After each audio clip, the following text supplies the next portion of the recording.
전면전도 불쌍한 나서주셨어야죠. 응분의 대가 정도는 약하다 이 말입니다. 전면전이라뇨?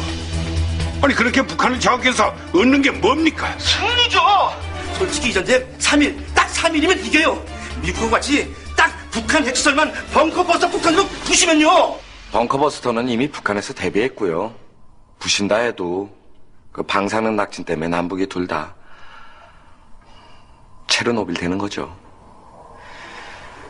본격적으로 전쟁이 시작되면 피해액은 얼마나 되는 거죠? 개전 하루 만에 군인은 20만, 수도권 시민은 150만 명이 죽거나 다칠 겁니다. 네? 일주일이면 군병력은 최소 100만, 민간인은 500만 명이 죽거나 다치고요. 피해액은 1,000억 달러, 피해 복구 비용은 3,000억 달러. 잠시만요. 뭐라고요? 이게 다 94년 기준입니다. 현재면 2배 이상 늘어납니다. 그래도 한미연합군이 끝까지 밀어붙이면 이길 수는 있겠죠. 근데 그쪽도 가만히 있진 않을 거기 때문에 남북이 둘 다 60, 70년대 수준으로 떨어질 거고요. 40살 이하 남자는 거의 다 죽는다고 보시면 됩니다. 민족의 공멸이죠.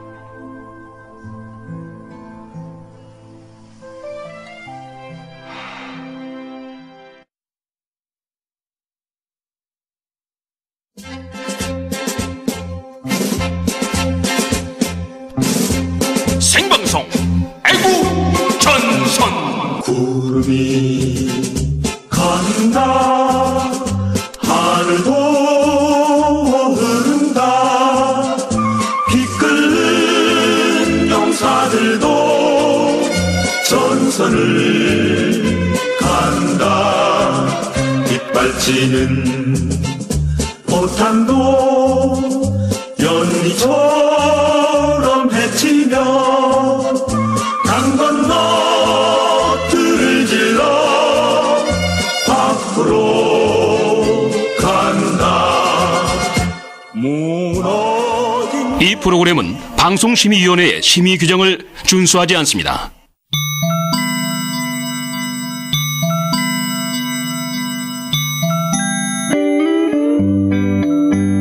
민중의 소리 방송을 아껴주시는 애청자 여러분, 드디어 새침하고 도도한 그녀 민영이 폰이 개설됐습니다.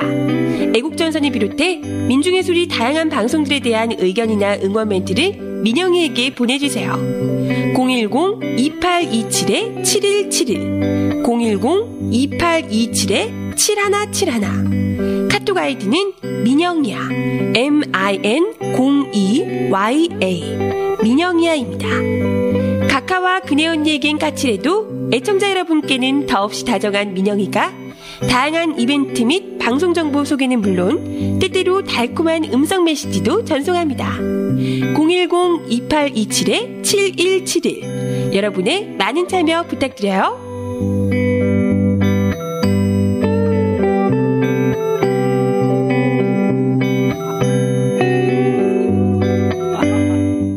청취자 여러분 안녕하세요. 키리졸브 훈련이 시작된 대망의 3월 11일 저녁 6명의 애국 독수리가 지키는 여기는 생방송 애국전선 시즌3 애로전선 장군님 나이스샷 편입니다.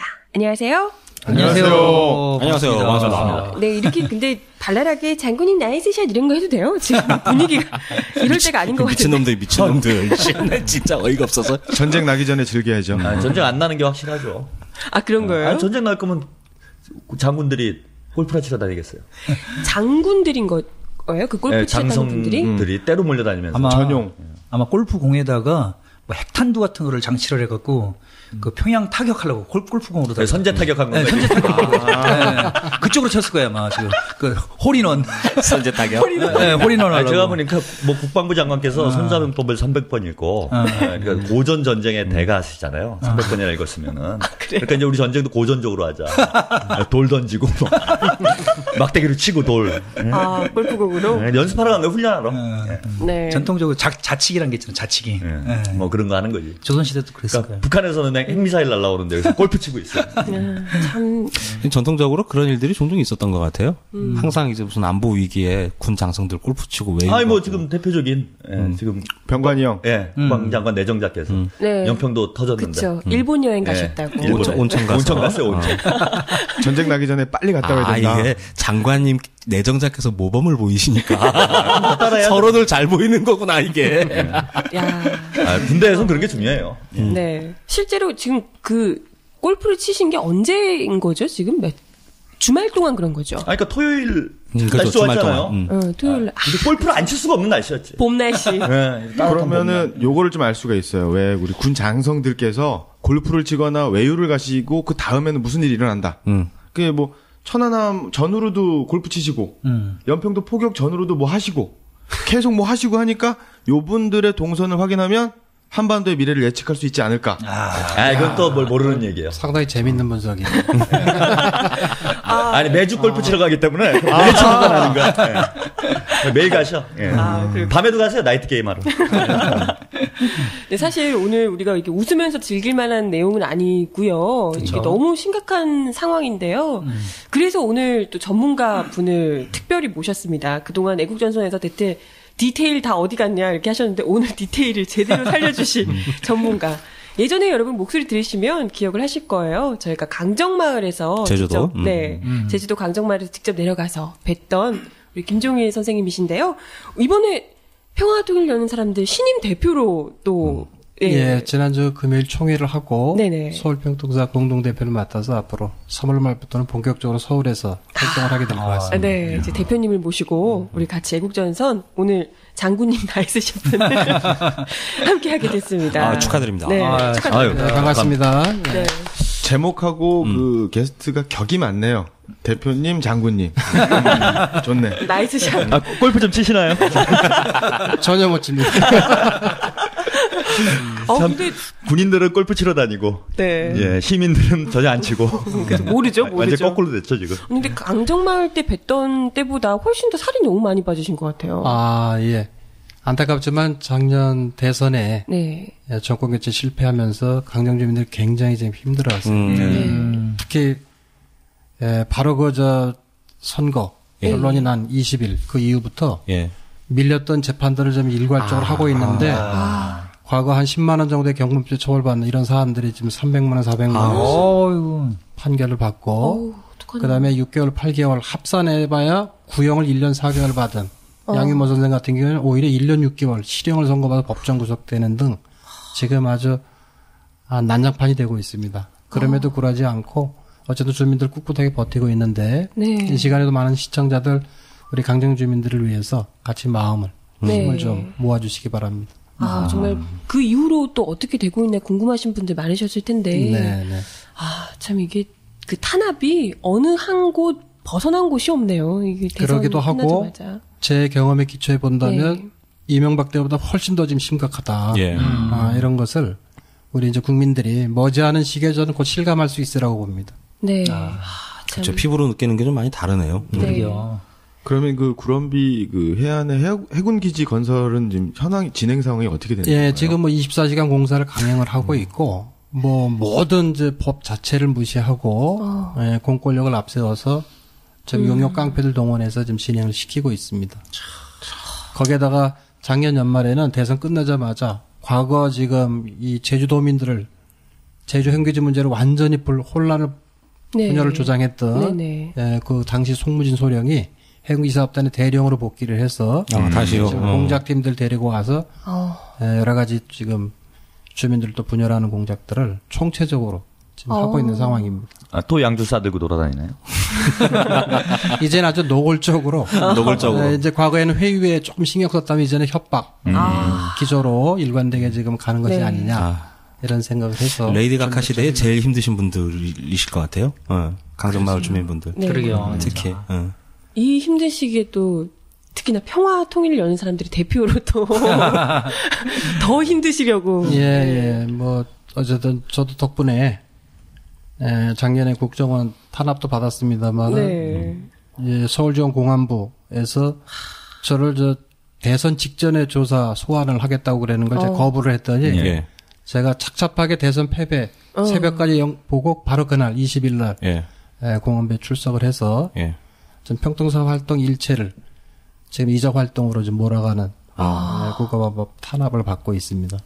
어쨌든 조만간 또 기소되면 법정에서 법정 투쟁을 할 준비를 아이고. 또 하는 일까지도 겹쳐 있습니다. 네. 슬픈 얘기인데 참 이렇게 담담하게 말씀하시니까 아주 이력이 나서 예, 직업병이에요.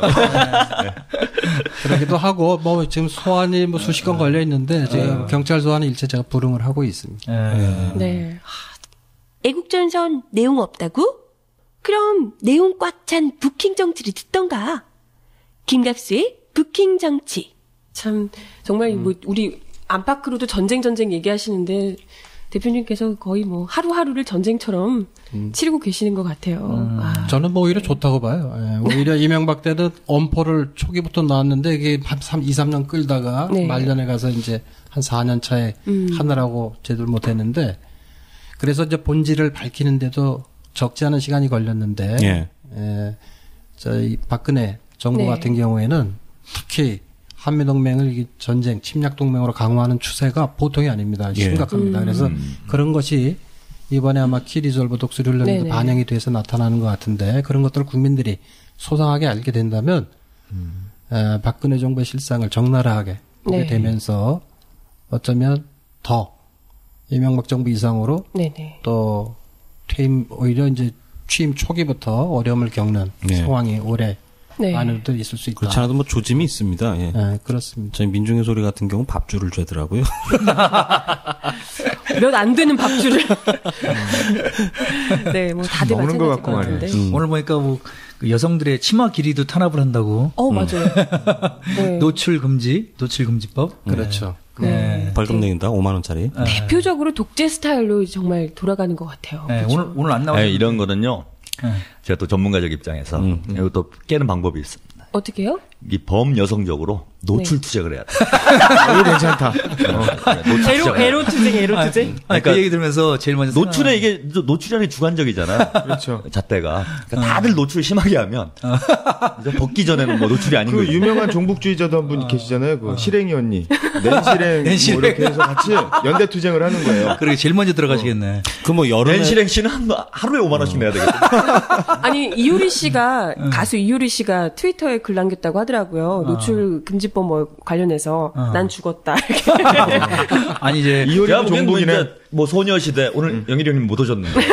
큰일 났다. 티파니도 이제 차도로 입고 아랍 코스프레 하면서 하면서 나와야지 이제. 우스갯소리 삼아 얘기하지만 정말 끔찍한 시대로 농담 삼아서 했던 얘기가 현실화되고 있는 거죠. 그러니까 그러게요. 다그 과거로 회귀한다는 게 네. 뭐 여러 가지 조짐이 보이는데 뭐 오늘 주제이기도 하지만 사실 다른 거 좀 그래 뭐 노출 한다 5만 원씩 낸다 그러면 좀 5년 동안 그래 좀 길게 입고 다니자 뭐 이렇게 하면 되는 문제잖아요. 근데 이제 이 안보 문제는 그렇죠. 한번 삐끗덕하면은 아유 큰일 나죠. 미래가 완전히 없어지는 돌이킬 수가 없죠. 돌이킬 수가 없는 이런 건데 그러니까 실수가 없는 거 100 아니면 0인 게 안보 문제 아닙니까? 네. 100% 잘해가지고 평화를 잘 유지하든지 아니면 한 번 실수를 하게 되면은 네. 뭐 이제 아무도 미래가 없는 이런 상황이 되는데 그렇죠. 저는 여기에 더 심각하다는 거예요. 네. 완전히 근데, 과거로 회귀하고 있는 거예요. 예, 일반 시민들은요, 늘상 뭐 또 군사훈련 항상 한다고 그러고, 북한도 또 항상 불바다 만든다고 얘기 항상 하고, 그러니까, 뭐 그때랑 지금이랑 다른 게 있어, 뭐가 그렇게 문제야? 뭐 별로 신경을 안 쓰는 분들이 생각보다 상당히 많더라고요. 오히려 뭐 담뱃값 인상이 더 큰 문제 같고, 그래서 지금이 그 어느 때보다도 더 지금 심각하게 받아들여져야 하는 이유가 대체 뭔지, 어떤 부분에서 좀 다른지 설명을 좀 해주시면 좋을 것 같아요. 예, 올해 키리졸브 훈련은 그 예년에 쭉 해왔던 네네. 이런 시기에 하는 훈련이긴 하지만 네. 이 배경이 굉장히 중요합니다. 예, 아시다시피 그동안 미국이 굉장히 북에 대해서 군사적 압박을 기본으로 하면서도 경제 봉쇄까지 네. 취하면서 굴복을 시키려고 해왔는데 그런 적대 정책 때문에 북이 1월초에 이제 인공위성을 쏘아 네네. 올리고 그러고 나서 바로 이제 유엔에서 이제 제재가 나왔죠. 그쵸. 그것도 상당히 예전에 비해서는 좀 강도가 높아졌는데 이제 거기에 이제 그 기조를 계속 유지하면서 또 계속 압박을 강화하니까 네. 그리고 사실 오바마 정부도 탄생을 하고 박근혜 정부가 들어섰지만 신속하게 사람을 보내서 이제 네. 한미 간의 예. 동맹 강화를 이제 표방을 해 들어가면서 구체적인 압박 강도가 이제 점점 구체화되고 있죠. 그러면서 거기에 굴하지 않고 다시 이제 3차 핵실험을 하니까 네. 이번에 유엔에서 내려진 제재는 3월 8일 날 네. 새벽에 확정이 됐는데 그건 굉장히 강도가 셉니다. 한반도 영공영해 전체 망라하고 모든 배에 대해서 다 수색을 하도록 의무적으로 수색하도록 돼 있습니다. 예, 그거는 자꾸 북한 선박이라고 의심이 된다면 무조건 선박하게 돼 있어요. 특정하는 게 아니라 의심만 되면. 그래서 무조건 검색을 당연한 것으로 규정을 했고 그다음에 비행기도 물론이고. 네. 예, 그래서 이게 그거는 유엔에서 이제 정리가 된 국제법, 해양법에도 그게 위배가 됩니다. 네. 예, 무해토행권이라고 해서 그것이 뭐 전쟁을 위한 도구가 아닌데. 그렇죠. 주권 침해잖아요. 네. 네. 그렇죠. 근데 다 허용을 하는데 오로지 북의 선박과 비행기 이런 부분에 대해서만 일체 그걸 하지 못하도록 하는 이런 이제 고강도의 이제 강화가 나와서 이런 기조 속에서 사실은 지금 이번에 이제 군사훈련을 네. 본격적으로 이제 본때를 보이겠다라고 해서 좀 추진을 하는 겁니다. 이번에 예를 들면 이번에 동원되는 공격용 이 전쟁 무기 가운데 B-52 같은 경우에는 무려 지금 TNT 1천만 톤을 적재할 수 있는 이런 대규모 첨단 폭격기를 이제 동원을 해요. 지금 이제 한반도 영공이 떠 있습니다. 그런 식으로 지금 계속해서 훈련을 강화하고 그다음에 이게 나토에 네덜란드나 영국까지 동원하고 오세아니에 호주 동원하고 북미에 캐나다 동원하고 남미에 지금 콜롬비아까지 동원해서 5개국의 다국적 지금 군사훈련을 총체적으로 이렇게 하고 있어서 사실은 여기에 이제 대응할 수 있는 수단은 제가 볼 때는 제가 뭐 북을 여러 번 다녀오신 분을 최근에 총회 때 좀 만나서 얘기 들어봤는데 완전 초비상 상태라고. 아, 북이요? 예. 그렇게 해서 여차하면은 이번에 실제로 전쟁이 날 수도 있다라고 아주 굉장히 위기의식을 느낀다고 그래요. 그래서 북한 쪽에서 이렇게 계속해서 되느니 이건 뭔가 이게 전환적 국면을 만들지 않으면 안 되겠다. 이런 위기감이 더 증폭이 돼 있다. 그래서 너나 할 것 없이 어차피 지금 전쟁 나면 다 죽습니다. 아, 그럼요. 네, 그렇기 때문에 그런 차원에서 전쟁을 막는 일에 다 같이 나서자고 이렇게 주장하시는 어르신을 보고 참 마음이 좀 많이 아팠는데 굉장히 심각한 상황입니다. 네. 또 이게 그 정전협정 백지화나 또 불가침 조약 백지화 이런 것도 그 이전에는 이런 경우까지 간 적이 없었나요? 불가침 조약은 없었고. 사실은 정전협정은 이미 백지화가 돼 있는 상태예요.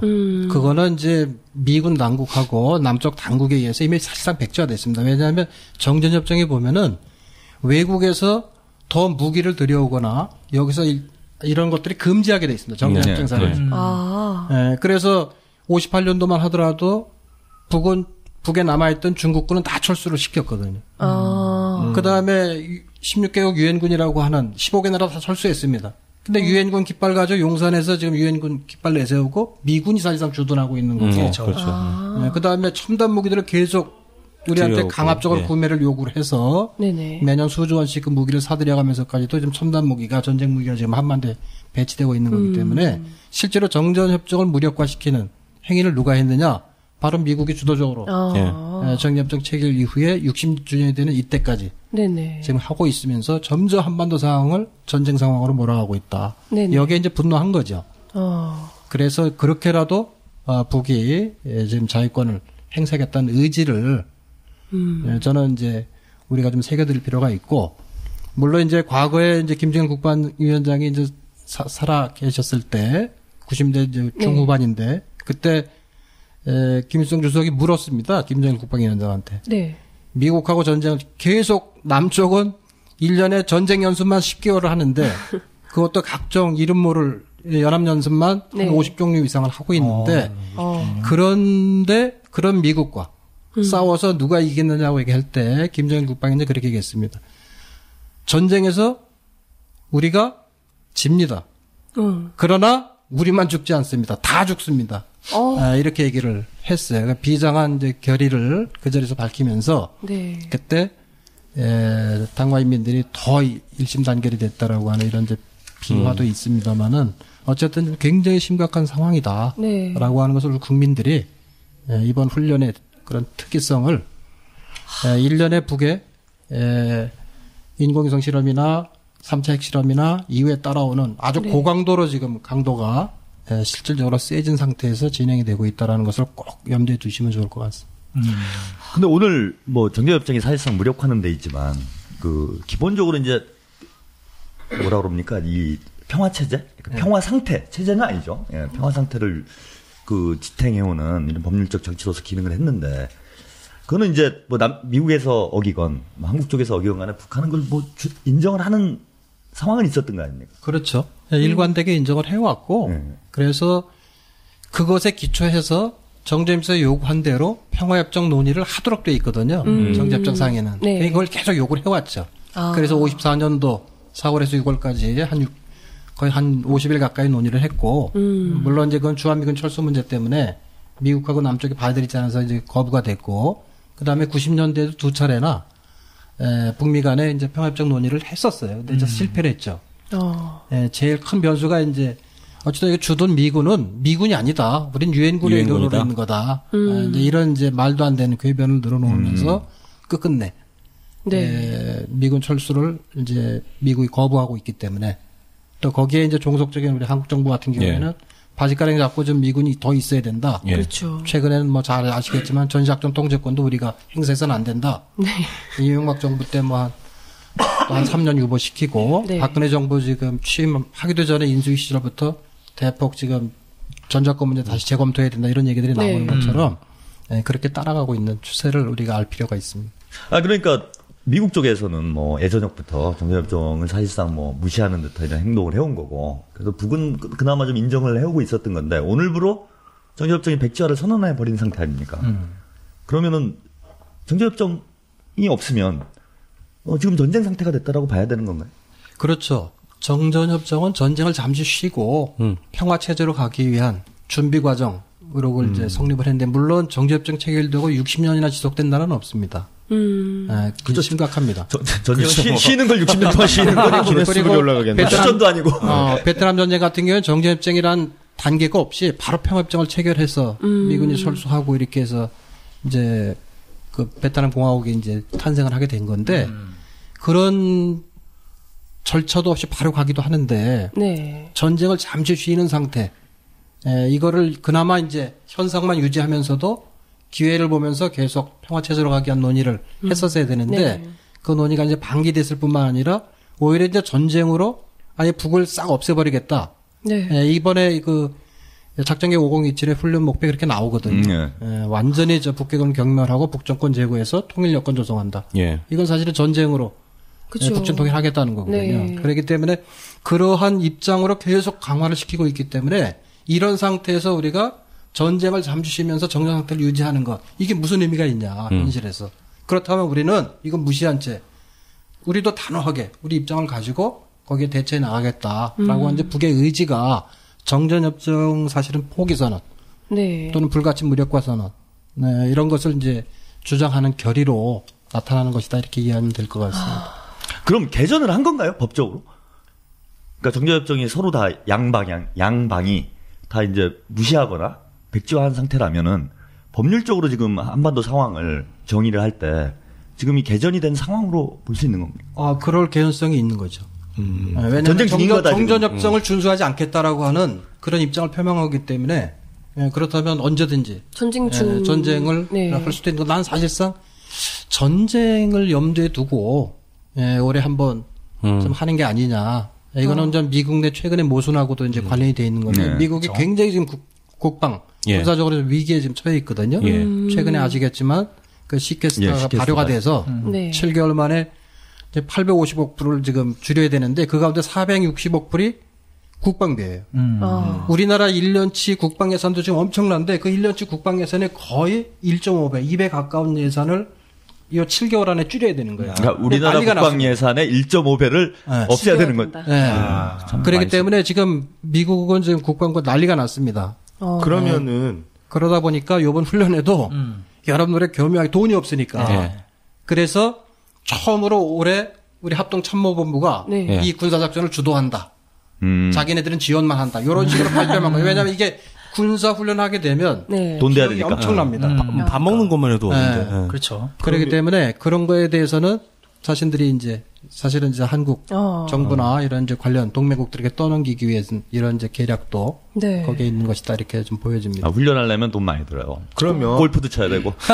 전쟁이 이번에 그 키리졸브 훈련을 하게 되면 여기 들어가는 비용이 작년이라든가 재작년에 비해서 우리가 더 대한민국이 더 많이 부담을 하게 되는 거고. 그렇죠. 그리고 네. 미국 입장에서는 이번에 뭐 그 국방비를 좀 줄여야 되는 거니까 이번 기회에 전쟁이 나면 그러한 의견과 요구들을 무시할 수 있다. 예. 이렇게 볼 수 있는 건가요? 지금 미국 같은 경우에는 산업 구조 자체가 미국 경제활동 인구의 18%가 군산복합체 내지는 거에 관련된 산업의 정세예요. 근데 그 사람들이 연간 30%에 35%의 GDP를 생산해요. 어마어마하네. 그 다음에 엄청난 고가의 부가가치 장비들만 생산해요. 무기가. 한 번 쏘면 없어지니까. 예. 그렇기 때문에 그 엄청난 산업이 지금 침체 일로를 겪고 있는 거거든요. 그러다 보니까 전쟁이 터져야 호황인데. 전쟁이 터져 호황이 되는 거예요.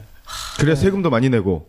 안타깝지만 우리가 한국 전쟁을 통해서 일본이 사실은 이제 중국과 러시아를 겨냥한 그 전진기지를 네. 만들기 위해서 일본을 지금 사실은 경제 부흥을 시키는데 한국 전쟁을 이용을 했어요. 그렇죠. 그래서 한국 전쟁에 동원된 포탄의 가장 많은 포탄이 일본에서 제작된 일본 공장에서 만든 일제를 포탄이고. 가지고 전쟁한 거예요, 우리가. 예, 그래서 그거 가지고 일본이 경제적 부흥을 한 거예요. 그래서 결국은 이제 미일 동맹이라고 하는 전략 동맹이 네. 동북아시아에서 이제 탄생을 하게 되는데 이런 것처럼 미국의 그런 경제 체제 때문에 또 그런 사회 구성의 성격 때문에 사실은 이게 전쟁 위기가 고조되거나 실제로 전쟁이 이라크나 아프간처럼 벌어지거나 이런 상황이 되면 호황을 누리는 거예요. 그래서 네. 자국 내 모순, 사회적 이중 삼중의 모순들이 거기서 해소가 되는 거거든요. 이런 것들이 늘 바탕에 깔려 있다.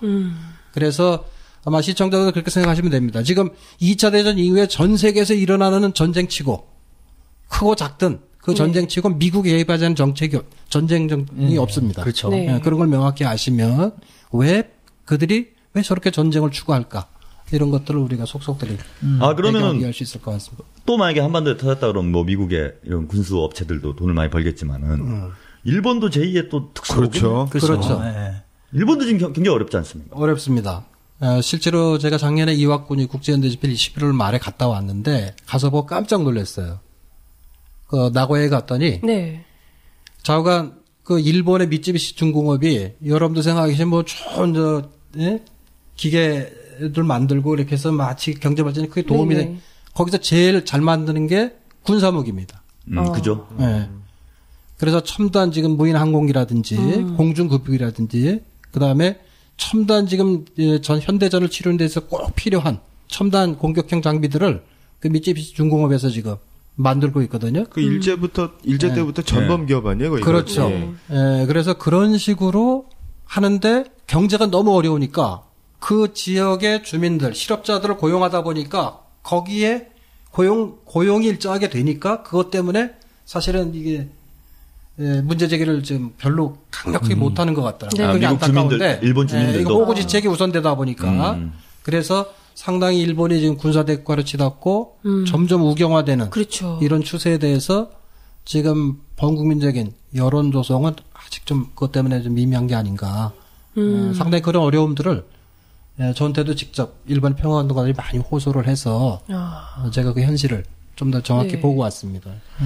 그러고 보면 그 역사적으로 이렇게 쭉 보면 미국이 일으킨 전쟁 내지는 미국이 관련된 전쟁에서 실제로 미국이 이긴 전쟁은 그렇게 많진 않아요. 그럼에도 불구하고 미국이 계속적으로 전쟁을 일으키려고 하는 이유가 지금 대표님께서 말씀하시는 거하고 많이 그러니까 이해가 되네요. 그러니까 미국은 전쟁하는 게 돈 벌려고 하는 거잖아요. 이기려고 하는 게 아니고. 그러니까 전쟁을 이기거나 말거나 그건 상관이 없죠. 그렇죠. 자기가 직접 붙는 게 아니라 일단 자본은 돈을 버는 거야. 승패에 상관없이 나는 무기 팔아서 돈을 버는 거잖아. 그 재고 처리도 하잖아요. 네. 폭탄 같은 거. 그 볼링포 콜럼바인이라는 그 다큐멘터리가 있어요. 마이클 무어 감독의. 그거 보시면은 이제 그 미국에 왜 그 뭐 무기가 그렇게 공급이 되고 계속 소모가 되고 그래야지 그 나라가 유지가 되는 뭐 이런 과정들이 뭐 쭉 다큐멘터리 한 2시간 정도 영화인데 그 제일 먼저 왜 제일 앞에 부분에 그런 얘기가 나와요. 그 마이클 무어 감독이 은행에 가요. 은행에 가서 뭔 적금을 하나 드는데 적금을 들면은 총을 주는 거예요. 총을 한 뭐 수백 가지 쫙 카탈로그에 나열되는데 경품으로? 네, 하나 고르라고. 적금을 들면은 총을 준다. 그래갖고 무슨 조건이 없냐. 그냥 총기 면허만 있으면 된다. 총기 면허는 미국인들 대부분 다 있죠. 네. 그래갖고 그 정도로다가 모든 그냥 삶의 그냥 무기죠. 예. 뭐 거기 보면은 왜 미국이 처음에 무기를 갖게 된 이유 뭐 이런 걸 얘기를 하는데 맨 처음에 인디안들 그러니까 원주민들하고 싸워야 된다. 방어를 해야 된다. 왜냐면 자기네 도둑질해가고 들어간 나라니까. 그렇죠. 싸워야 된다. 언제 들어올지 모른다. 그런 것 때문에 들어가갖고 어떤 무기 공장 여러 무기 회사들의 메이저들의 어떤 영향 뭐 사실 뭐 다 아시겠지만은 뭐 미국이라는 정치는 민주당이든 공화당이든 뭐 두 당 모든 정치인들이 미국 군수업자들이 자금을 받아가고 운영되는 정치잖아요. 네, 그런 것 때문에. 그러니까 전쟁할 때 여야가 동시에 일어나서 다 기립박수 쓰잖아요. 네, 그렇죠. 맞아. 거기는 이견이 없죠. 네, 시청자들 여러분들이 그 영화 한번 꼭 보셨으면 좋겠어요. 대표님 그 말씀도 좀 해주시면 좋겠어요. 그러니까 요즘 영화 이런 게 너무 잘 나와가지고 특히 이제 최근에 있었던 그러니까 전쟁 나면 생중계하지 않습니까?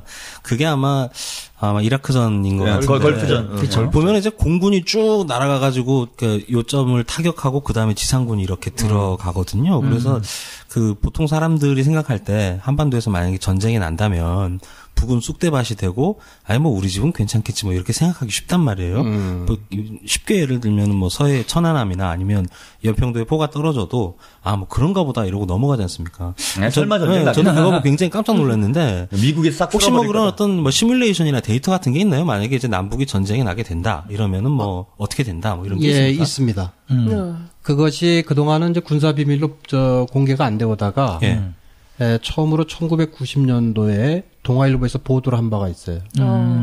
그런데 지금 한국전쟁 당시보다 1990년 당시, 즉 40년이 경과된 그 시점에 남과 북이 가지고 있는 군사 무기, 군사력의 화력이 80배 정도 증대가 됐는데 지금은 80배, 100배가 훨씬 넘었죠. 게다가 이제 첨단 살상 무기는 물론이고 이제 핵무기까지도 동원될 수 있는 시스템이기 때문에 이거는 뭐 따져볼 수가 없습니다. 근데 여러분들이 그걸 아셔야 되는데 지금 전 세계에 있는 평화운동가들이 특히 이제 전쟁사를 연구하는 연구자들은 한국 전쟁을 연구를 합니다. 왜냐하면 딱 한국 전쟁은 1년 동안만 전면전을 한 거예요. 그렇죠. 1년이 채 안 됩니다. 1년이 채 안 되는 그 기간에 했는데 그때 600만 명의 사상자가 났어요. 그리고 당시에 북의 인구보다 훨씬 더 많은 포탄이 북쪽으로 떨어져서 완전히 초토화돼 버렸죠. 그래서 불과 전쟁을 1년 했는데 600만 명의 사상자가 난 전쟁 역사가 없습니다. 도대체 이게 왜 그런 거냐라고 하는 것을 이제 연구하기 위해서 전쟁사가들이 이제 그 한국 전쟁을 많이 연구를 하는데 그런 정도로 심각합니다. 저는 정치 경제 모든 것에 이제 중심이 될 뿐만 아니라 사실은 이제 군사적으로도 요충이 이제 서울인데 저는 이제 서울 시민들 저도 서울 시민 한 사람으로 꼭 당부드리고 싶은 거는 제일 위험한 데가 서울입니다. 그렇죠. 이미 작동은 지금 뭐 여러분들 잘 아시겠지만 센서들도 있고 이제 컴퓨터 작동이 되기 때문에 북에서 일방적으로 당하는 이런 시스템이 아닙니다. 실제로 이제 바로 작동이 돼서 30분 안에 작동될 수 있도록 이제 그렇게 이제 시스템이 갖춰져 있기 때문에 자동적으로 그렇죠. 응전을 할 수 돼요. 있게 응사가 되게. 근데 제일 중요한 거는 서울 같은 경우에 이게 뭐 경제적으로 부가 집중이 되고 뭐 여러 가지 이제 행정적으로도 집중되다 보니까 서울 같은 경우 도시가스가 95%가 완결돼 있어요. 그러니까 지하에 다 이런 무려 직경 한 40cm 내외 그 도시가스관들이 거기 매설이 돼 있기 때문에 하나만 재래식 미사일 한 발만 터져도 우리 국민들이 다 주관적으로 부정을 해도 불바다가 되는 거예요. 그렇죠. 살아남을 수가 없습니다. 한 발이네, 한 발. 그렇기 때문에 서울 자체가 그러니까 가스통인 거네요. 그렇죠. 가스통에다가 그냥 총 쏜 거네. 그런 위험지대에 살고 있기 때문에 국민들이 마치 이게 무슨 한미 연합 연습이니까 무슨 연습장에 뭐 연습 문제 푸는 것처럼 생각하는데 천만의 말씀입니다. 지금 재래식 미사일 떨어지게 되면 제가 볼 때는 아마 거의 99% 살아남을 수 있는 사람이 없다라고 괴멸된다고 하는 게 서울입니다. 그렇기 때문에 그다음에 서울의 주요 또 미군 사령부도 있고 이런 쪽을 지금 북에서도 타겟 리스트를 작성하고 있기 때문에 네. 남쪽에서도 북의 주요 시설 700군데를 타겟 리스트 갖고 있듯이 네네. 그런 식으로 지금 되는 것이기 때문에 살아남을 수가 없고 공멸을 할 수밖에 없다. 그런 점에서 끔찍한 이런 걸 아셔야 될 것 같고 우리 국민들 이해를 돕기 위해서 도쿄 위에 후쿠시마에 여러분들 아시겠지만 일본에 원전 사고가 하나 났어요. 그 후폭풍이 작년에 제가 11월 말에 그 한참 아랫지방 그 이와군이를 갔을 때 거기까지 미쳤어요. 그래서 동경 부근까지 그게 오염이 되니까 점점 내려와서 이렇게 되는데 우리나라 같은 경우에 계절에 따라서 이게 뭐 한 1년에 한 6개월 정도는 이게 북서풍이 불어오는데 만약에 한반도에서 전술 핵무기 하나라도 터져버렸다. 이렇게 되면 이 좁은 땅덩어리는 다 핵으로 오염이 되기 때문에 정말 그 열화우라니탄 쌌던 코소보가 완전히 좀 사람이 살 수 없는 곳으로 변해버린 것처럼 한반도는 살아남을 수가 없다. 근데 가스도 가스지만 원전만 해도 한 20여 기가 있지 않습니까? 그렇기 때문에 도저히 이건 상상할 수 없는 겁니다. 그 후쿠시마 원전 하나 때문에 지금 일본 전역에 지금 아직도 심하게 몸살을 앓고 있는데 그 후유증이 큰데 그래서 그 탈핵 시위가 대규모로 지금 도쿄를 중심으로 해서 이루어지고 있는데 그런 것처럼 전쟁은 그에 비할 바가 아니다. 게다가 수십 개의 원전들도 우리 남쪽에 있고. 근데 우리 정부 지금 태도는 뭐 예컨대 북이 도발을 하거나 도발의 개념이 도발이라고 하죠, 모르겠으나 도발. 예, 뭐 정전협정 폐기도 도발이라고 하고. 대륙간 탄도미사일 쏘는 건지 아니면 뭐 연평도 같이 공격을 하는 건지 도발을 하면은 원점 타격을 하겠다. 그다음에 지휘부까지 타격을 하겠다. 이게 이제 기본 방침 아닙니까 지금?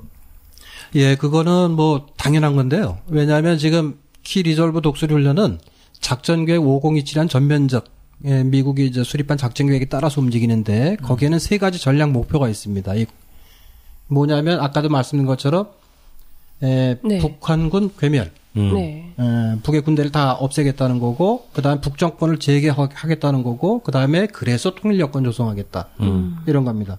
그렇게 되면 실제로 이번 훈련 내용에도 그런 게 있어요. 뭐가 있냐면 평양을 선제 공격으로 해서 이른 시일 내에 빨리 점령하는 이런 프로그램이 있습니다. 그래서 평양 점령 작전도 하는 거고, 그 다음에 북에 김정은 국방위원장을 포함한 주요 요인들에 대한 암살, 생포 이런 작전도 있는 거고, 이런 것들을 동시에 같이 훈련 과정에서 지금 녹여서 하는 것이기 때문에 이게 그냥 뭐 한번 쉽게 얘기해서 연례적으로 하는 이런 행사라고 지금 국방부가 연막을 치고 있습니다만은 이런 것에 절대로 휘둘려서는 안 된다. 굉장히 심각한 상태가 노골적으로 진행이 되고 있다.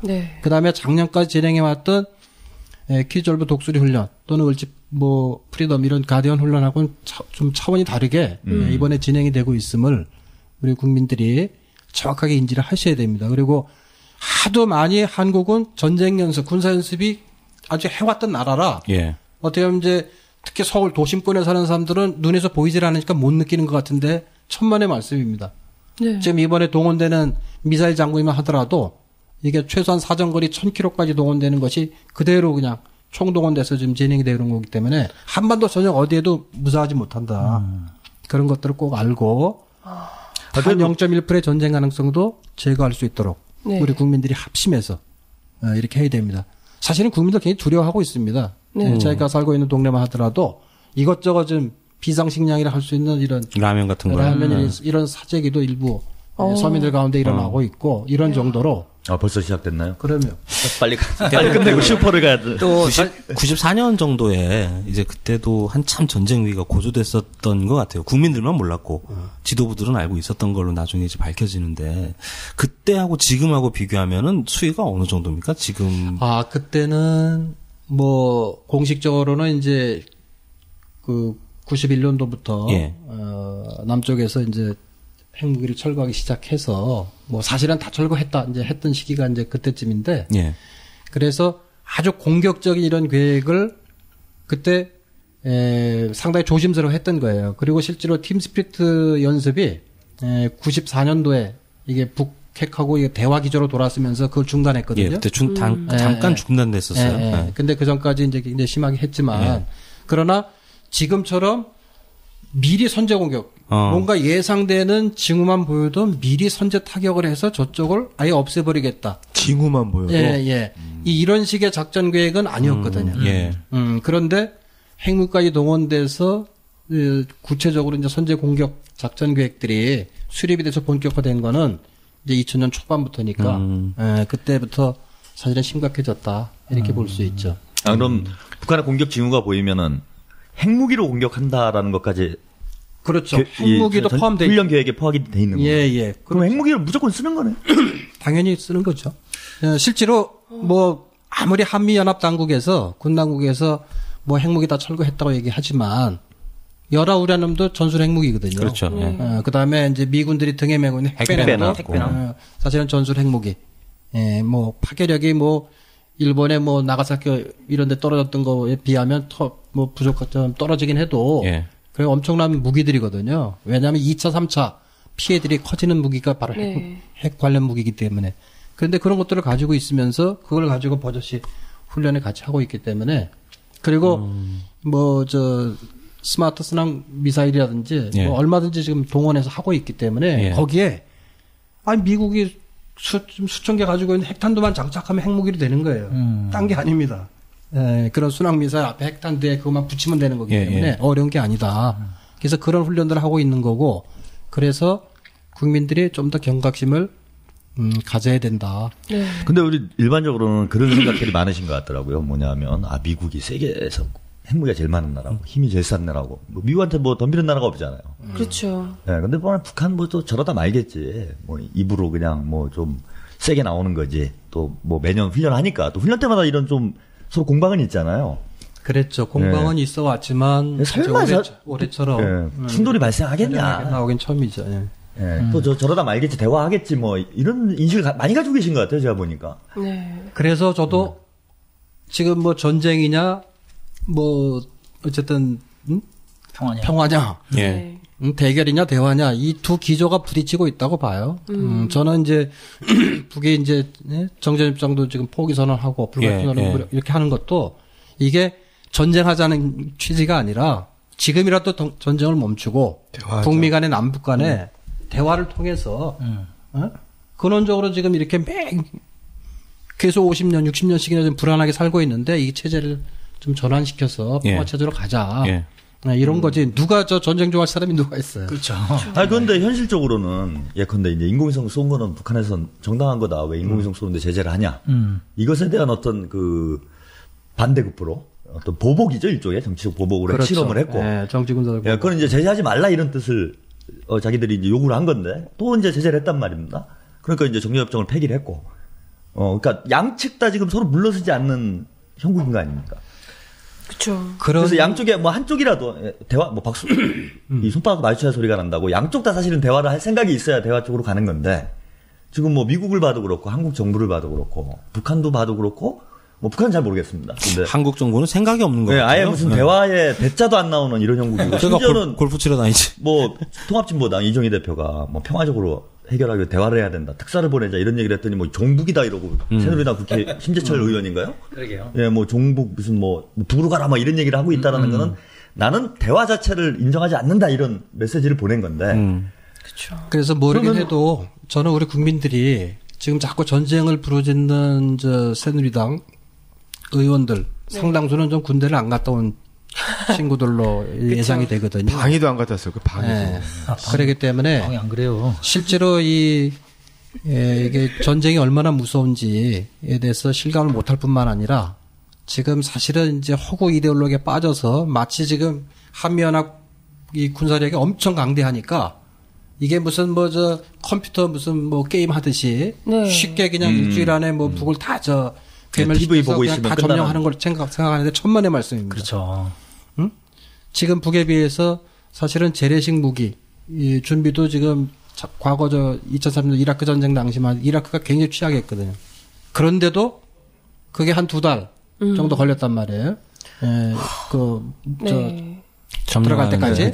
그러고 나서도 지금 전쟁 이기는 거 아닙니다. 지금 올해 안에 10년 하고 있는 거죠. 10년 하고 있고 올해 안에 사실은 미군은 다 빠지게 지금 철군 계획을 세우고 있는 거고 사실상 전쟁이 이길 수가 없어요. 왜냐하면 그렇다고 그 민족 전체를 다 없애버린다? 그렇게 해가지고 그렇게 할 수 있나? 그건 저는 아메리카 당시 인디언 몰아내고 다 죽이고 이렇게 해서 땅을 차지했을 때만 달리 지금 절대로 그럴 수 없다. 그렇죠. 그런 정도로 지금 민중들의 각국 의식들도 많이 성장을 하고 이제 국제 연대하는 이런 흐름도 반전 여론도 워낙 거세기 때문에 전 그렇게 할 수 없다고 봐요. 그런 차원에서 워낙 코너에 몰려서 결연한 의지를 밝히고 있지만 그러나 이것은 전쟁을 그래서 맞대응하겠다. 응? 한번 부딪혀 보자. 죽고 살고 너 죽고 나 죽자. 이런 것이 아니라 어떻게든 이 상황을 이렇게 강압적으로 포갑적으로 네. 폭력적으로 쓴 행위에 대해서 규탄하는 한편 얼마든지 대화를 통해서 이 전쟁 국면을 막자라고 하는 그런 전실한. 아 근데 대화를 안 받아주면은 이거는 답이 없는 거 아닙니까? 북한에서 하여튼 우리 좀 대화 좀 하자, 우리도 좀 살자, 제재를 풀어달라, 뭐 이런 어떤 의사 표현을 하기 위해서 저항을 하는 것일 수 있는데 그걸 뭐 이제 이쪽에서 받아주면이야 뭐 그럼 대화 국면으로 갈 수 있는 거 아닙니까? 근데 뭐 이것은 생각 없다. 우리 끝까지 이렇게 계속 압박을 하겠다. 예, 그거는 이제 동북아의 역학관계. 지금 사실은 저 미국에서 이미 뉴욕이나 이런 데서 물밑 접촉을 하고 있다는 얘기를 들어요. 접촉은 있다 지금. 북미 간에 접촉을 해서 어쨌든 지금 제가 볼 때는 오히려 미국 정부보다 지금 한국 정부가 너무 지금 앞서가고 있거든요. 급하게.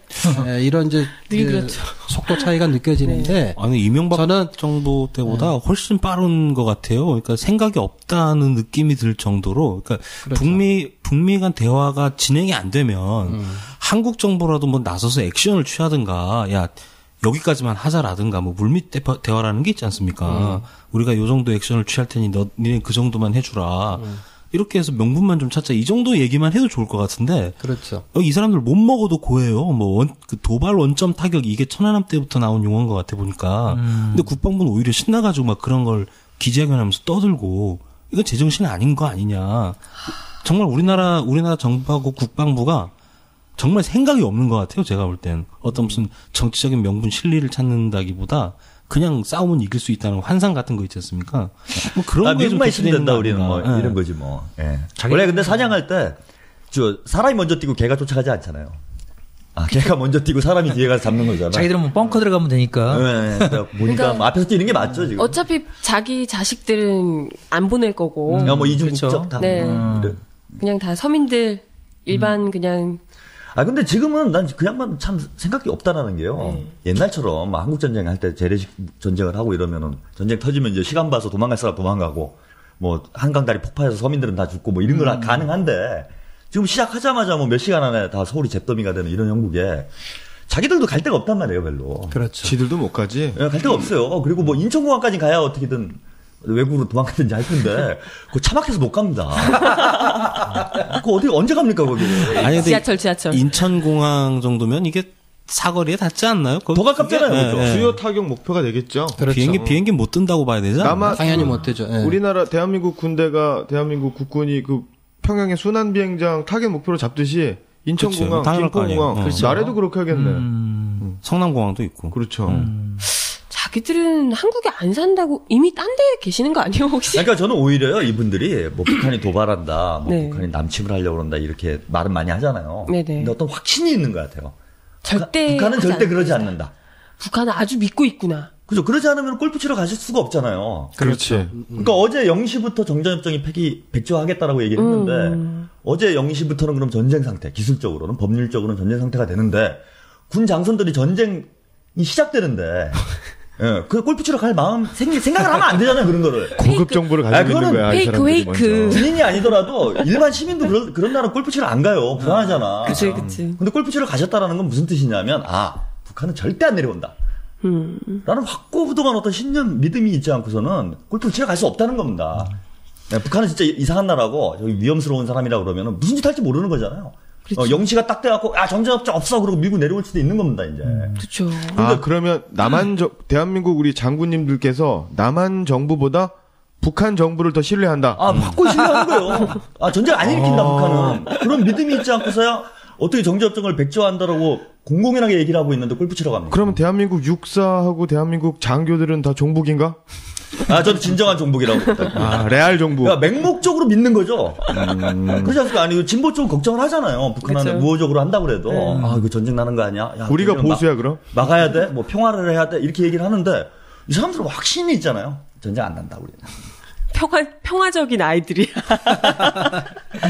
사실은 겁나는 게, 지금, 미국 다음에 군사 대국은 중국이잖아요. 그래서 이제 어쨌든 뭐 한국하고 미국하고 한미 방위 조약 이 뜻이 한미 우호 조약이죠. 한미 상호 방위 조약. 네, 상호 방위 조약. 조선과 북조선과 중국에서 조정 우호 친선 조약에 맺었죠. 예. 그래서 뭐 그 협정에 의해서 쌍방간들의 협정에 의해서 전쟁이 일어나면 자동으로 다 중국도 이제 개입을 해갖고 그래서 만약에 그렇게 된다면은 뭐 진짜 절반 이상의 확률은 제3차 대전으로 다 갈 수가 있다. 그래서 이 뭐 지구가 뭐 남북이 아니고 미국이 아니라 지구 전체가 공멸할 수도 있는 위기에 빠질 수도 있다. 이런 시나리오가 막 이렇게 자꾸만 머리를 스쳐서 이게 너무 겁나는 거예요, 정말. 덕인 형님 그 말씀하시니까 일단 빵빵 터져가지고요 남북이 다 죽어. 그리고 그 나머지 나라들이 거기서 싸우는 거예요. 뭐 이런 시나리오잖아. 요것도 현석준 기자 얘기도 안 되는 게 뭐냐면 핵전쟁이 발발을 하면 그 폭발과 진동 때문에 지구의 자전축이 기울어요. 자전축이 기울면 그 자연재해 엄청나게 되는 게 낮과 밤의 기온차. 그러니까 뭐 더운데 적도 지방은 뭐 섭씨 100도. 그다음에 뭐 극지방 북극하고 남극은 뭐 영하 100도. 이렇게 돼 가지고 도저히 생물이 살 수 없을 정도로 빙하기네, 빙하기. 예, 그렇게 되는 거예요. 그래서 이거는 전쟁 나면 정말 대한민국, 그다음에 북한 이렇게만 죽는 게 아니고 전지구적인 재앙과 공멸로 가는 거예요. 그렇기 때문에 이 전쟁이 일어나면 안 돼. 우리 아이들 봄 소풍도 못 갔는데 우리 학원 아이들 일단 소풍 갈 때까지 싸우지 말고 얘기해서 수틀리면 싸우든가. 대화 좀 해보고 저는 대한민국 정부 우리 박근혜 대통령한테 요 얘기는 좀 해주고 싶어요. 얘기 좀 해보고 싸울 때 싸우더라도 대화도 안 하고 싸우면 너무 억울하잖아.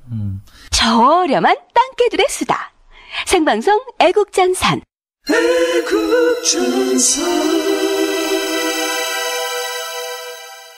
사실은 제1차 대전 같은 경우에도 총알 한 발로다가 시작했잖아요. 드레피스 사건이라고 유명한 사건이 있죠. 그쵸. 사실 근데 그것도 누가 예상했겠어요. 이거는 드레피스 사건보다 지금 훨씬 더 확률이 지금 높고 너무 지금 이거 저도 그 어젯밤에 엊그저께 밤에 술 한잔 취해가지고 집에 딱 가갖고 너무 고요히 아이 엄마하고 양쪽에서 아들놈 딸 이렇게 같이 고요히 잠드는데 제 식구를 보는데 눈물 한 방울 뚝 떨어지더라고요. 야, 이 아이들이 정말 미안하고요. 제가 그동안 더 열심히 싸웠으면은, 예, 정말 미안하고 참 슬프더라고요. 이게 우리 아이들은 무슨 죄예요, 정말. 이런 것도 모르고. 참. 근데 만약에 한반도에서 전쟁이 터질 경우에 아까 뭐 잠깐 얘기를 하셨는데 중국이나 러시아 쪽, 뭐 미국, 일본은 뭐 아까 뭐 이해관계 다 뻔한 거니까 같이 움직일 거라고 보고, 개입을 할까요? 당연히 개입을 하겠죠. 그런데 전쟁이 나서 개입을 하는 것은 내가 볼 때는 뭐 따르긴 해도 어느 정도로 갈 거냐라고 하는데 전쟁이 실제로 벌어질 가능성이 정말 현실적으로 높아졌다. 이렇게 되면 전쟁을 못 하도록 하는 전쟁이 나지 않도록 하는 개입력은 뭐 중국이 가장 강력하게 그런 의지를 이제 표명하면서 개입을 해 들어올 거고 저는 이제 그런 부분도 중국과 미국 사이의 상당 부분에 일정 교감들이 전 있다고 보여져요. 그것이 이제 두 차례 대북 제재 결의안이 통과될 때 중국이 일정하게 좀 미국 측의 제안에 대해서 미국이 이제 참여를 좀 세워주고 부분적으로 이제 약간 수용하는 이제 모양새를 갖춘 것도 이제 그런 부분이라고 생각이 들거든요. 그리고 아까도 말씀드린 것처럼 미국은 뭐 어느 나라 어느 민족이 어떻게 얼만큼 죽든 관계없이 미국이라고 하는 나라가 전쟁이 자꾸 부추겨지고 전쟁이 실제로 열전으로 발전해야만 미국 경제가 지탱하는 거예요. 기본적으로 그 나라의 경제가 지탱이 돼야 사회 혼란이 없고 이러저러한 사회 모순이 막 굉장히 격화되지 않거든요. 네, 그런 차원에 그래서 미국이 그동안 쭉 개입했던 전쟁을 했던 시기를 보면 꼭 경제적으로 굉장히 침체되는 거의 공황 내지는 이런 좀 침체로 맞물려가는 시기에 꼭 전쟁을 만들어내거든요. 그런 식으로 되고 있다는 특수성을 우리가 알 필요가 있고 그러나 중국하고 러시아는 다르죠. 중국은 오히려 지금 민간 경제분이 워낙 활성화되어 있어서 혹시라도 전쟁이 불똥이 중국까지 번져나가가지고 그 전체적인 토대를 상실하게 될까봐 제일 이제 우려하는 게 그것 때문에 중국이 일관되게 지금 한 20년 가까이 대외 외교 정책을 수립할 때 어쨌든 군사적 최강대국인 미국하고 군사적으로 뭔가 이 갈등을 일으키는 부분은 우리가 불이익과 약간의 굴욕을 느끼더라도 참고 견뎌간다. 네. 이런 이제 외교 정책 기조를 지금도 여전히 유지하고 있는 것을 보더라도 저는 절대로 한반도 전쟁 위기가 사실상 눈앞에 가시권에 들어오게 된다고 했을 경우에는 예. 중국을 위시해서 네. 러시아도 물론입니다만 개입을 해 들어가서 전쟁을 막을 거다. 근데 정작 더 중요한 거는 저는 한반도 우리 민족들이 얼마만큼 우리 민중들이 이 전쟁을 반대하는 흐름. 그렇죠. 그다음에 이제 뭐 일본이나 이제 각국의 마찬가지로 평화의 운동 세력들이 예. 어떻게 전쟁을 막기 위해서 하다못해 뭐 인간띠를, 인간 산수를, 인간 망패를 만들던 이런 이제 과감한 이런 이제 민간 운동 차원의 반전 운동으로 저는 전쟁을 실제로 그렇게 확전으로 나가게 하는 데는 저는 좀 어렵지 않을까 그런 쪽에 좀 기대를 네. 상당히 많이 하고 있고 그 가능성을 오늘 오전 11시에 했던 미 대사관 기자회견하고 오후 2시에 했던 프레스센터 그쪽 기자회견을 통해서 이런 정도로 지금 우리 민중들이 국민들이 굉장히 전쟁에 대해서 지금 위기의식이 증폭돼 있구나라는 것을 오늘 아주 실감을 했습니다. 오늘 좀 많은 분들이 좀 모이잖아요. 예, 엄청 모였습니다. 오늘 대사관 앞에서. 그럼 뭐 당장 뭐 촛불이라도 켜야 되는 거 아닙니까? 뭐 어떻게 해야 되죠? 촛불도 지금 전국적으로 지금 일제히 지금 반전 기자회견과 시위 뭐 집회 1인시 뭐 좀 촛불 이렇게 지금 진행이 되고 있고요. 그래서 이게 막 단순히 서울에서만 되는 게 아니라 그렇죠. 저 멀리 군산, 부산 뭐 할 것 없이 인천 목포, 광주 뭐 다 되고 있습니다. 전국적으로. 대전에서도 지금 하고 있고 그런 식으로 해서 국민들이 조금 더 이제 구체적으로 한반도 전쟁 위기 정세가 자꾸 고조되는 이명박 정권을 거치고 나서 이게 학습 효과가 생겨서 그런지 무뎌졌어요. 훨씬 그러기도 하고 또 한편으로는 이번에 아주 실감을 제대로 하는 것 같아요. 그러다 보니까 반대하는 이런 흐름이 작년에 저희들이 여러 차례 이런 유사한 것들을 했습니다만 그때에 비하면 오늘 굉장히 많이 왔고 우선 무엇보다도 언론들이 또 언론에서도 관심이 많고 엄청 많이 왔습니다. 그래서 이런 반전운동의 흐름이 또 언론의 주요 이슈로 또 당분간 자리 잡지 않겠을까 이렇게 생각합니다. 근데 보통은 아까 이야기하셨지만 미국도 그렇고 중국도 그렇고 다들 국가들마다 자국 이익을 따라서 움직이고 있는 거잖아요. 뭐 조금은 굴욕적이더라도 내 국가 이익 때문에 어떻게 좀 하고 또 내 국가 이익 때문에 전쟁을 일부러 더 부추기기도 하고 그러는 건데 도대체 대한민국 정부의 입장은 대체 뭔지 이게 전쟁이 되면 우리 정부로서도 좋을 게 없는 거잖아요. 근데 대체 왜 이렇게 그냥 오히려 더 부채질을 하면서 그렇게 하고 있는 건지를 도저히 모르겠어요.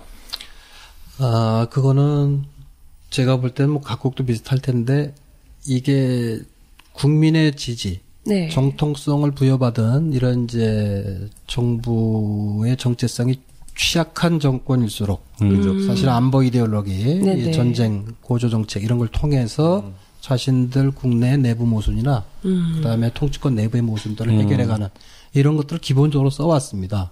그렇죠. 역사가 깊죠 그런 것들은. 그렇기 때문에 이건 뭐 우리나라에만 국한된 게 아니고 각국에도 다 그런데 제가 볼 때 우리나라는 너무 심하다는 거고 그리고 이미 우리는 한국 전쟁을 통해서 민족적 비극을 겪은 나라이기 때문에 그런데도 불구하고 이걸 또 다시 부패한 기득권 세력들, 정치 권력들이 이걸 자신들의 정권 안보를 위해서 이런 정책을 쓰고 있다는 거에 대해서 우리 국민들이 저는 분노해야 됩니다. 저는 그래서 아마 이번에 박근혜 정부가 지금 남북 간에 좀 특사를 보내든 뭐 대화를 하는 기조로 이게 이런 시간에 가닥을 잡지 않으면은 저는 그런 의미에서도 올 한 해를 경고하면서 상당히 국민들이 박근혜 정권을 다시 보게 되는 계기가 될 것이다. 이렇게 정권을 경고해 줍니다. 사실 그렇게 말씀하시니까 더 전 암울할 수 있겠다 이런 생각이 드는 게요.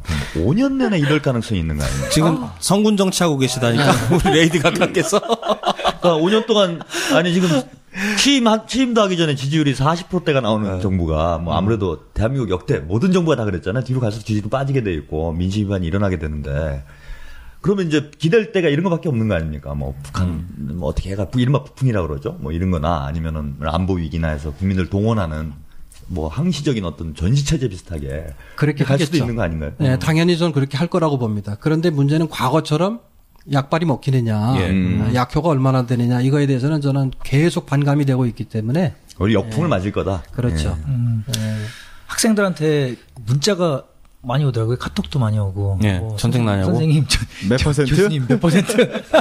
전쟁 날 확률이 몇 퍼센트일 것 같아요. 많이 떨리나 봐요. 그리고 어저께, 저희 아들, 중학생 아들하고, 초등학생 딸하고, 그래서 입시름을 막 하더라고요. 가만히 들어보니까, 둘이서 전쟁이 전쟁이 날 수도 있다라는 거를 합의를 보고서 거기서 싸우는데, 오빠는 미국이 전쟁을 부추겨서 전쟁이 나는 것이다. 그리고 동생은 미국하고 박근혜 정권하고 박근혜라 그러잖아요. 박근혜하고 둘이서 짝짝꿍이 돼가지고 북한을 공격하는 전쟁 연습을 하기 때문에 지금 전쟁이 날 것이다. 둘이 막 싸우고 있다가 둘 다 맞는 말이잖아요. 네, 그러니까 저한테 물어보더라고요. 아빠 어느 게 맞냐고. 기특하다. 내 새끼들 둘 다 맞는 거야. 형님이 일베에서 먹어주는 이유가 있어요. 일베 남자. 그래서 일베에서 먹어줍니다.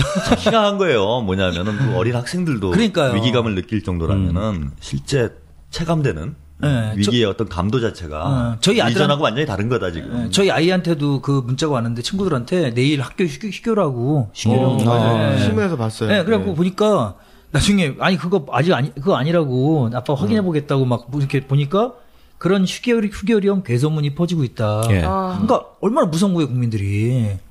정말 이게 지금 앞으로 이게 5년 동안 계속 이러고 살아야 된다는 게. 정말. 짱나죠, 짱나. 방귀도 개, 잦으면. 호루라기.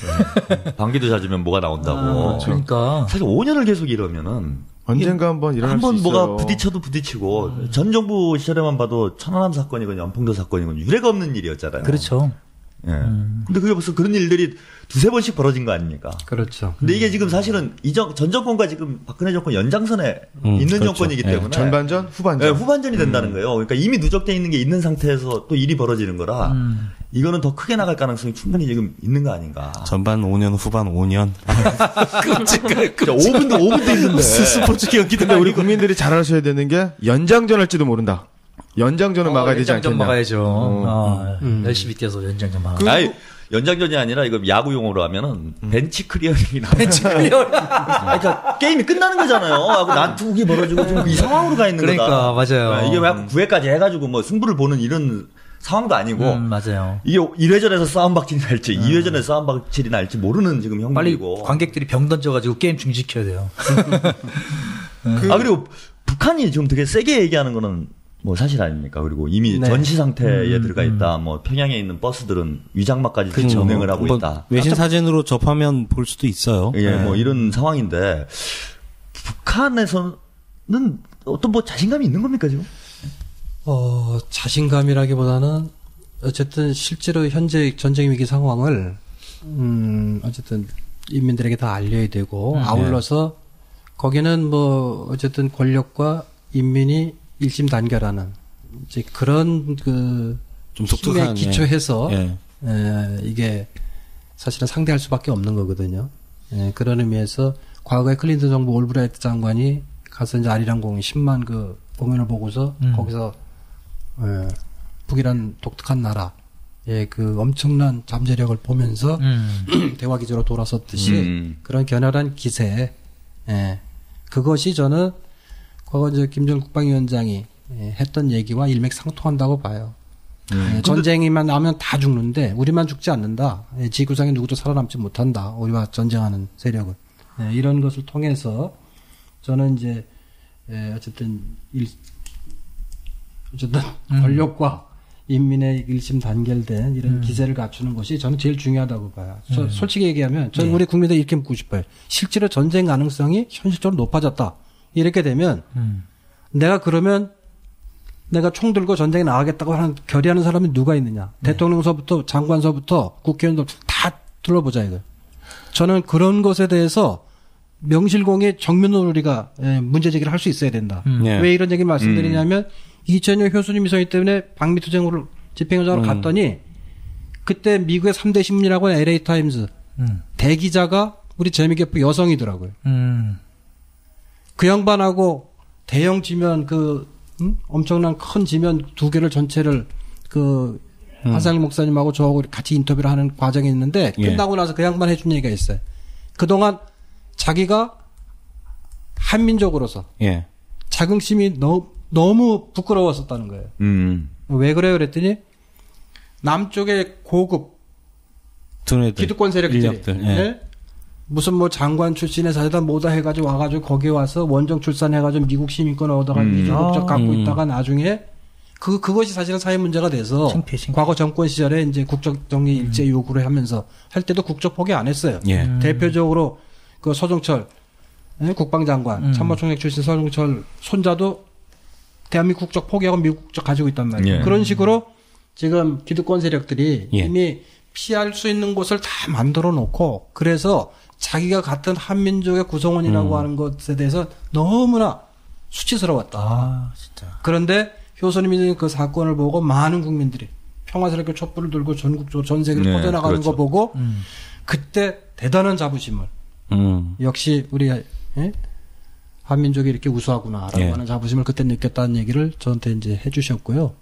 그때 많은 사람들에게 호응을 얻고 사실은 많은 센세이션을 불러일으킨 투쟁 기간이 됐지만 그때 가장 결정적으로 와서 깽판을 친 세력이 있었는데 나이 60, 70 먹은 군복 입고 별 2, 3개 달고 장성들 그 노인네들이 와서 여기서 다 기득권 누리고 나이 들어서 미국으로 이민 가서 미국 시민이 돼서 그래서 오죽하면 제가 아니 대한민국 사람의 같은 피가 흐르는데 어쩌면 이런 식으로 영정을 발로 차고 여기서 당장 미국에서 떠나 이런 식으로 하느냐 그랬더니 자기는 한국 사람 아니라고 미국 사람이라고 이런 얘기를 들으면서 그때 느꼈던 절망과 자괴감은 심각했습니다. 안타까운 건 40-50명이 몰려와서 깽판을 쳤는데 미국 경찰 순찰차 한 대가 소리내서 따고 오니까 다 도망가더라고요. 미국은 총 쏘거든요. 바로. 그걸 보고서 또 한 번 제가 자괴감을 거기서 아마 여기 수구 세력들 보세요. 이게 경찰들 나타나면 뭐 난리치잖아요. 두들겨 패고 그런 식의 불법 행위가 여기는 이제 그대로 용인이 되는 나라니까 그렇게 가스통 들고 다니시니까요. 어쨌든 그런 걸 보면서 우리 국민들이 만약에 전쟁의 가능성이 현실화된다. 그렇다면 누가 죽는가? 누가 과연 죽어가면서도 이 땅을 결국은 지키게 될 것인가? 이런 고민을 충분히 하셨으면 좋겠고 이래저래 오갈 데도 없는 정말 이 땅의 대다수 우리 민중들 서민들이 고스란히 그 모든 업보를 받게 될 텐데 그런 의미에서도 지금 안보적 시각에서 자꾸 한미동맹 전쟁 정책을 추구하는 이 정권에 대해서 또 미국 내 자국 내 모순을 해결하기 위해서 전쟁이라고는 위기를 자꾸 증폭시키는 장본인 미국에 대해서 우리가 정확한 시각을 경각심을 갖는 게 우리 국민 대단히 중요하다. 그 힘만이 한반도의 전쟁을 막고 평화를 실질적으로 실현해서 어쨌든 이 땅을 우리 후손들에게 잠시 우리가 빌려 쓰고 있는 건데 후손들이 평화롭게 살아갈 수 있는 터전을 만들어야 된다 이렇게 생각합니다. 오늘도 애국 보수운동 대연합이라는 그 할아버지들 모임이죠. 이제 그 숫골 보수들 할아버지들 모임인데 김정일 위원장의 대형 사진 플랜카드로 이렇게 만들어고 그걸 갖다가 이렇게 놓고 공태도 놓고 돌로다가 막 찍고 있더라고요. 그걸 또 기자들이 또 사진 찍어갖고 올리고. 근데 제일 황당한 거는 그 뒤에 경찰들하고 소방관들이 혹시나 말하자면은 이제 불지를까봐 그랬겠죠. 소방 사진 한 장이 이제 인터넷에 돌아다니는데 뒤에서 웃기는 거 재밌다고. 그게 지금 완전히 지금 기름에 불 난 데다 기름을 지르는 거잖아요. 기름을 붓는 거죠, 지금. 그걸 만약에 그런 사진을 갖다가 심각한 행동이에요. 그러니까 우리가 북한 사회를 잘 이해를 못 해가지고 국민들은 뭐 그런가 보다 하고 넘어가는데 북한에서는 북한 최고 지도자에 대해서 뭔가 이런 부정적인 행동을 하는 거를 용납할 수 없는 체제입니다. 그게 옳으냐 그르냐를 떠나서 정서적으로 용납이 안 되고 그걸 가장 큰 도발이라고 생각한다. 그건 뭐 구미에 가서 그 대통령 사진 카피해가지고 바닥에 놓고 똑같은 행동을 하면 어떤 행동이 나오는지 금방 알 수 있잖아요. 그렇죠. 입장을 바꿔 생각해 보면 금방 알 수 있는 문제인데. 예전에 삐라 뿌리는 문제 가지고 타격하겠다 이렇게 나왔던 적 있잖아요, 작년에. 네네. 그렇죠. 그거보다 더 심각한 문제고. 그렇죠. 저건 이제 진짜 바로 말씀하신 대로 기름을 붓는 꼴입니다. 그리고 저 이유만으로도 물리적 행동으로 넘어갈 가능성이 있다, 저는. 그렇죠. 북한 체제의 특수성을 볼 때. 저는 쉽게 생각해서 만약에 북에서 평양의 평양광장에 100만 명 모여가지고 박근혜 당선자 사진 갖다 놓고 만약에 그런 행위를 했다. 그러면 가만히 있겠습니까? 남쪽 그죠. 민심도 그렇고 네. 아주 단순하게 생각해도 그게 말이 안 되는 상황들을 지금 계속해서 의도적으로 이게 화장실에다가 정부기관들까지 쥐만 강조하에 그려도 지금 잡아가는데. 진행되고 있는 흐름에 대해서는 이건 결코 정권의 이런 대북 압박 정책, 전쟁 정책의 흐름하고 무관하지 않다. 그러지 않고선 그렇게 못하는 거죠. 그런 점에서도 사실은 심각하게 우리가 바라볼 사안이 그런 것도 있다 이렇게 생각합니다. 이 말씀 정도 조금만 덧붙여 주시면 될 것 같은데요. 그냥 제가 뭐 사견으로 좀 여쭤보고 싶은 건데, 그러니까 그 예를 들면 아까 덕인 선배님 말씀하셨던 줄거리의 행동들을 하면 나는 애국자다 이렇게 생각을 하고, 그리고 저희처럼 이제 평화를 얘기하면 이런 종북주의 XX들 이러면서 막 욕을 한단 말입니다. 근데 지금 그 대표님께서 거의 평화운동에 거의 맨 꼭대기 서 계신데, 혹시 뭐 이제 주변에서 뭐 이제 이 빨갱이 새끼야 뭐 종북주의자 뭐 이런 소리 좀 안 들으십니까? 많이 들어가죠. 뭐 기관에서 뭐 이렇게 좀 사찰 나오신다든가 그런 일 없어요? 뭐 작년에 뭐 2월 8일 날 제주까지 내려와서 국정원이 서울에서 제주까지 내려와서 한 것을 포함해서 국정원 서울 내곡동 출석 조사도 이제 2차례 물론 조사는 다 거부했습니다만 있었고 댓글 말고 다른 행동도 하는군요. 그 다음에 심하죠. 뭐 물론 과거 같은 경우에는 뭐 제 핸드폰 번호를 비교적 이렇게 좀 신경 쓰면 알게 되는 것 같아요. 그러니까 핸드폰으로 전화해서 뭐 네 배는 쑤시면 안 들어가냐, 담궈버리겠다 이런 표현을 강정해서 현장에서 그것도 정신 나간 그 경찰이 사복 입고 술 먹고 와가지고 그렇게 한 적도 있었고, 그 다음에 개인적으로 그 핸드폰으로 그렇게 이제 위협을 많이 받았어요. 특히 교수님 이선희 때도 많이 받았습니다. 그렇죠. 심지어 저희 사무실까지 쫓아온 미친놈도 하나 있었어요. 그래서 제가 잘 타일러서 보냈는데. 타일러셨어요? 저기 그 친구들은 두 가지 유형이 있습니다. 하나는 맹목적이고 충동적인 친구가 있어요. 네. 그런 친구들은 그러니까 대부분 이제 술이라는 매개를 통해서 이렇게 하는데, 그런 친구들은 이제 잘 구슬로 술 깨고 잘 타이르면은 또 금방 생각을 바뀌는 친구도 있는데, 아예 그 신념화되어 있는 친구들이 있어요. 그렇죠. 극우의 보수 이데올로기. 또리장관 마인드. 그런 경우에는 조금 신경 써서 시간을 좀 두고 할 필요가 있고, 여러분들이 아시겠지만 뭐 국정원 가운데도 사상 전담팀이 있거든요. 공안 사건 담당할 때 급이 있어요.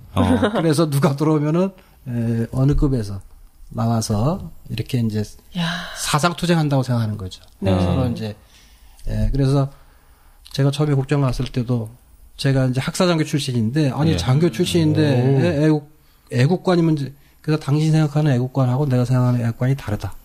그렇죠. 국관이 다르다. 당신들처럼 그런 식으로 국가의 맹동적으로 잘못된 흐름을 방조하고 오히려 조장하면 나라 그래서 어려워지는 거다.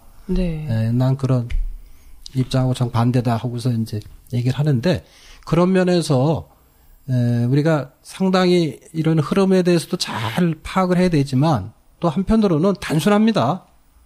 우리나라 사람치고 전쟁 나누기를 좋아하는 사람은 저는 기득권을 유지하는 세력, 그다음 뭔가 이게 자기 기득권 유지에 좀 불안하다고 느껴지는 세력, 또 이런 흐름에 편승해서 자기 사리사욕을 채울 수 있는 세력. 저는 그런 것이 이제 극우 수구단체들도 좀 마찬가지라고 봐요. 이명박 정부 그랬잖아요. 그렇죠. 거기에 그런 거에 따라서 정부 지원이 엄청나게 차등을 뒀기 때문에 그런 이제 정말 사사로운 이해관계. 그렇기 때문에 평화와 통일이라고 하는 우리 민족적 대의, 우리 민중들의 대의에 복무하는 활동은 전혀 다른 거지. 그렇기 때문에 그런 행동들이 필연적으로 좀 나온다고 보고요.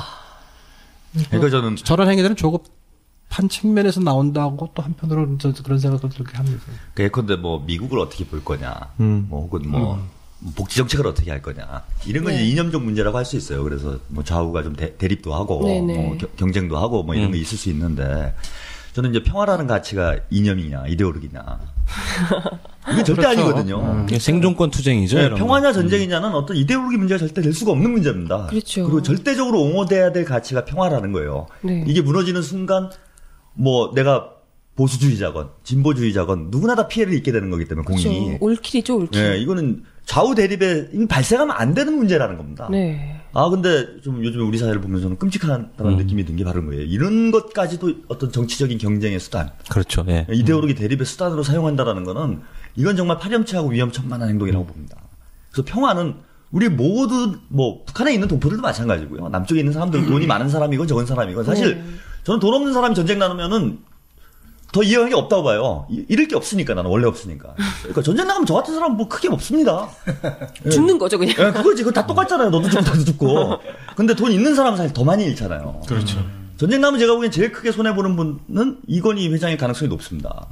가진 게 많으니까. 가장 먼저 도망가시겠죠. 근데 그것도 아까 현실적으로 어렵지 않습니까? 다 가져갈 수는 없잖아요. 네, 그거 얼마나 가져가겠어요. 제일 많은 걸 잃는 분들은 오히려 기득권을 가지신 분들이 저는 더 많이 잃게 되는 거다. 그럼 지금이라도 저는 정신을 차리고, 이거는 여당이건 야당이건, 새누리당이건, 진보당이건, 민주당이건 간에 합심을 해서 일단 전쟁은 막아놓고, 그렇죠. 그 다음에 뭔 얘기를 하자 이거예요. 그렇게 해야죠. 일단 전쟁하는 거는 막아놓고. 네. 일점불사, 이건 전혀 아니라고 봅니다. 자기들은 안 죽나? 그러니까 안 죽어요. 저는 우스갯소리 그런 얘기 하는데, 핵탄두가 인공지능 날렸습니까? 날아오면서, 이 사람 보수, 이 사람은 종북. 피해가나요? 그렇죠. 핵탄두가 날라오는데 저는 종북이에요. 이쪽으로 오지 마세요. 그럼 딴 데로 가는 거예요. 최한옥님 제일 먼저 맞으실 것 같아요. 다 죽는 거라는 겁니다. 시끄러운 새끼 없어. 말이 많아가지고. 옛날부터 마음에 안 들었어. 제일 빨리 들켜 말이 많아가지고. 저는요, 방사능을 입으로 다 쫓아낼 수가 있어요. 제가 그랬고, 너무 딱딱한 것 같아갖고, 제가 전쟁을 막는 주문을 하나 만들었어요. 그래요? 그거 저희가 효과 있나요? 이거 거룩하게 해야지 효과가 있어요. 네네. 그리고 저를 제 눈을 응시하시고, 조용히, 거룩, 웃지 마세요, 웃지 마세요. 허경영 같은데. 웃지 마세요, 웃지 마세요. 거룩하게 따라주세요. 일배 이덕인 선생님의 주문입니다. 수리 마하수리 닝기미수리 독수리 아브라타 코브라샹 키리졸브 코브라샹 에비부시 아들부시 오바마라 그네 유신그네 양키노무 아바타라 아멘. 땡큐. 효과 있나요? 독자들이 전쟁 날 것 같아. 열받아가지고. 시청자들이 이걸 아침 저녁으로 10번씩만 해오시면 절대 전쟁이 안 나는. 짜증나서 전쟁 날 것 같아요. 그치 왜 아멘이야? 근데 오늘 이거 원래 사종교는 원래 다 아멘을 붙여야 돼요. 신빙성을 가지고. 근데 오늘 이렇게 너무 좋은 말씀을 들었는데 또 내일 모레 정도 빠르면 내일 이건 꼭 나가야 되는데 이게 그죠? 방송이요? 네, 방송. 아주 최대한 빨리 올려야죠. 네. 맞아요. 전쟁 나기 전에 올려야 됩니다. 사실 전쟁을 막기 위한 아주 소극적인 행동이잖아요. 저희들 그렇죠. 방송 녹음하는 것도. 맞습니다. 앞으로 언제까지죠? 키리즐 훈련이? 오늘부터 21일까지 열흘간 하고 이미 한다. 3월 1일부터 독수리 연습은 시작이 됐어요. 그렇죠. 그거는 규모가 키리졸브 훈련에 비해서 거의 한 20배 이상 규모로 해서 연인원 20수만 명이 참여하는 것이 이제 2개월 동안 돼, 60일 동안. 2달 동안요? 그 2달 동안 계속 이러고 있어야 된다는 거죠? 예, 그거를 생각해 볼 필요가 있습니다. 왜냐하면 지금 한반도에서 전쟁 계획을 대략 60일 시나리오라는 게 있어요. 딱 60을 하기 동안에 북을 점령한다. 그래서 이번에 이제 훈련 내용 중에도 평양을 점령하는 이런 이제 훈련 내용도 포함이 되고 이런 것처럼 그런 걸 다 의도해서 하는 거고, 더 심각한 거는 지금 2015년까지 지금 작전 계획 550 전면전 계획하고 그 유사시 사태 작전 계획 550 이걸 묶어서 작전 계획 501호라고 하는 걸 15년까지 작동권 인수받는 명문 하에 지금 만들고 있는 거고, 그 다음에 중요한 북의 시설들이 보시면 알겠지만 상당히 중요한 시설들이 많이 있습니다. 그런 거에 대해서 30분 안에 정확히 식별하고 탐지하고 식별하고 판단해서 바로 전쟁 카운트다운 버튼 누르는 공격 시간을 30분으로 제한하는 이런 킬체인이라고 하는 이런 이제 군사 전략 구상도 지금 2015년까지 맞물려서 완성을 시키는 과정에 있고, 이런 모든 것을 보더라도 한반도 상황이 예전 1, 20년 상황하고 너무 지금 다르게 치닫고 있다. 그런 것이 한미동맹이라고 하는 이제 미명하에 자꾸 포장돼서 나가고 있는데, 우리 국민들이 이제야말로 아마 이번 키리졸브 훈련의 심각성을 이제 느껴보면서 이게 뭔가 굉장히 심각한 문제가 있구나라는 문제의식을 제대로 좀 가졌으면 좋겠다 이런 생각이 듭니다. 그러면은 뭐 해야 됩니까? 그쵸. 라면 사러 가야 되나요? 우선은 저는 요즘 뭐 SNS도 많이 발달이 돼서 오늘도 보니까 많이 올라와 있더라고요. 1인 시위를 저 인증샷으로 찍어서 아무 좋은 장소에서 방법이네. 나는 전쟁이 싫어요. 그다음에 뭐 이렇게 학생들이 나는 전쟁이 싫어요라든지 어쨌든 그런 지금 이 분위기가 굉장히 심리적으로 억압을 당하고 있고 뭔가 두려움을 느끼게 돼 있거든요. 네. 왜 이런 거를 내 자신의 의지와 무관하게 누가 만드느냐. 이런 이제 실체들을 이제 뭐 청소년들, 초등학생들도 알고 있는 수준이어서 그런 이제 인증샷을 편하고 뭐 학교 쉬는 시간에 잠깐 할 수도 있고 어디에서든 또 집에 들어와서 부모님한테 잘 마신 부모님도 집안에서 한 것도 찍을 수 있고 이런 것들을 자꾸 SNS상으로 알려서 각계각층 지역을 또는 계층을 달리해서라도 이렇게 광범위하게 한반도의 전쟁을 지금 반대하고 평화를 원하는 사람들이 누군지를 알려내는 운동들을 전개하고 물론 내일 2시에 미대서관 앞에서 좀 대중 집회가 또 이렇게 잡혀져 있어서 내일도 이제 시위도 하고 그다음에 전국 각지의 훈련이 이루어지는 그 현장에서 이제 시위들도 전국적으로 전개되고 그럴 텐데 저는 이제 무엇보다 국민들이 이번 사태 심각성을 좀 여러 가지 언론을 통해서라도 좀 이해하는 만큼 자신의 처지와 조건에서 할 수 있는 가벼운 그런 행동이라도 그렇게 해서 뭐 1인 시위 인증샷을 찍어서 페이스북이나 카톡이나 이런 SNS 그런 데 올려주는 것도 굉장히 좀 좋겠다고 생각합니다. 민영이로 받으면 되겠네, 민영이로. 네네. 민영이 폰으로 010-2827-7171 번으로 인증샷 많이 보내주세요. 지금 뭐 시민단체들이 기자회견도 하고 뭐 집회도 하고 이러는데 이것에 대응하기 위한 어떤 뭐 단체나 기구 같은 게 구성이 돼 있습니다. 지금 오늘 어쨌든 그 소위 말해서 진보 진영, 진보 진영은 오늘 오전 11시에 미대서관 앞에서 키리졸브 전쟁 연습 반대, 즉각 중단하고 대결이 아닌 대화를 하라고 이제 촉구하는 기자회견을 했는데 엄청 많이 왔습니다. 제가 알기로는 사실은 이제 대선에 우리가 적극 실패한 이후로 많이 진보 진영이 멘붕에 빠지고 많이 침체했었는데 이걸 반전으로 해서 오늘 기자회견 참가자들만 유례 없이 그것도 불과 빠른 시간 내에 이렇게 연결을 했는데도 불구하고 지금 거의 한 7, 80명이 참가를 해서 상당히 규모 있는 기자회견성 약간의 집회를 가미한 이런 것도 좀 된 것 같아요. 그런데 지금 되게 아쉬운 게 뭐냐면 그 진보당이라든가 아니면 시민사회단체라든가 여러 단체들은 전 국민적으로 지금 전쟁 반대 뭐 기자회견도 하고 촛불 시위도 하고 여러 가지를 하고 있는데 정치권 새누리당이야 그렇다 치더라도 기성 제도권에 있는 정당들은 그 평화 전쟁 반대에 대해서 정확한 입장이라든가 그것에 대한 반대하는 입장을 강경하게 밝히지를 않는 것 같아요.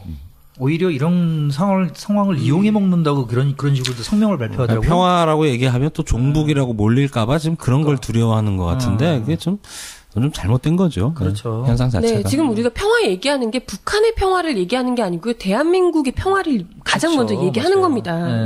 우리 국민들의 평화 좀 지켜주시라 얘기를 하는 거니까요.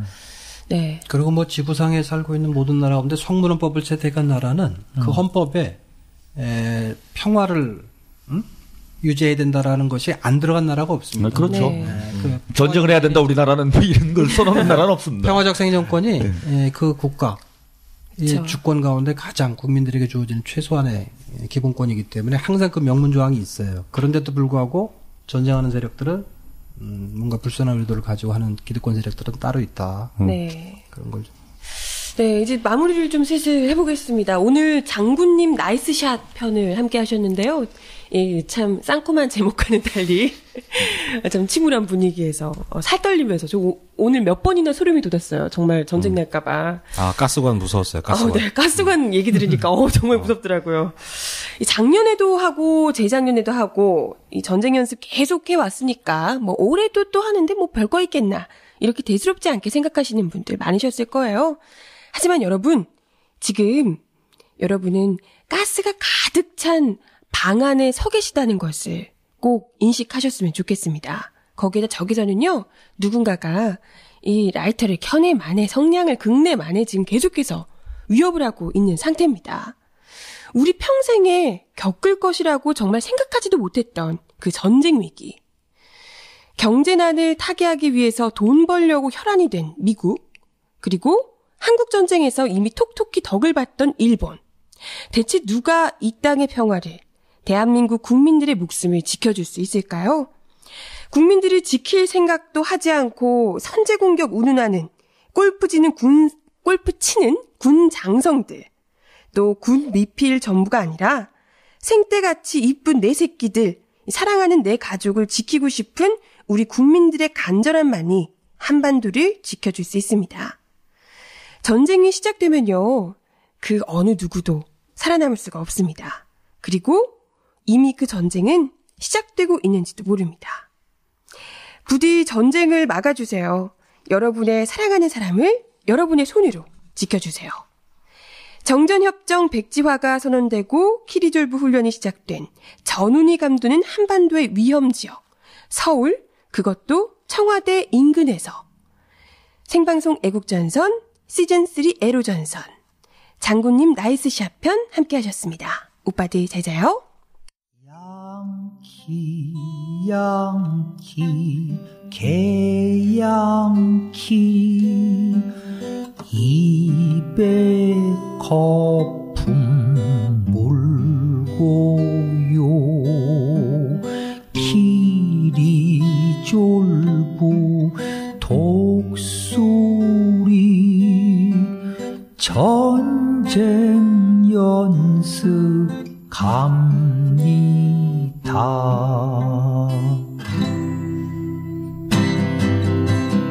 양키 개양키 입에 거품 물고요 키리졸부 독수리 전쟁 연습 갑니다. 곰 3마리가 한 집에 있어 아빠 곰, 엄마 곰, 애기 곰. 아빠 곰, 양키 곰, 엄마 곰도 양키 곰, 애기 곰도 양키 곰, 으쓱 양키 곰. 미국 놈들이 우리 땅에서 전쟁 연습한다는데 핵잠수함, 핵항공모함 이러다가 전쟁 나겠네. 미국 반대, 전쟁 반대, 평화협정 체결해요. 남과 북이 손에 손잡고 평화협정 체결해요. 아메리카를 보았니? 전쟁에 미친 악의 제국. 아메리카를 보았니? 학살에 미친 악의 제국. 난 핵으로 무장된 항공모함 알아요. 난 핵잠수함도 알고요. 저 태평양 넘어 미친 나라 있나요? 저 서쪽 하늘 끝에 거기 있나요? 동화책 속에 없고 텔레비전에 없는 누구나 알면 이 갈리는 나라, 탐욕에 찌든 나라. 우리가 투쟁해봐요. 평화를 위해 손잡고 민족을 위한 한마음 자주의 나라 지어요. 우리가 투쟁해봐요. 평화를 위해 손잡고 민족을 위한 한마음, 자주의 나라 지어요.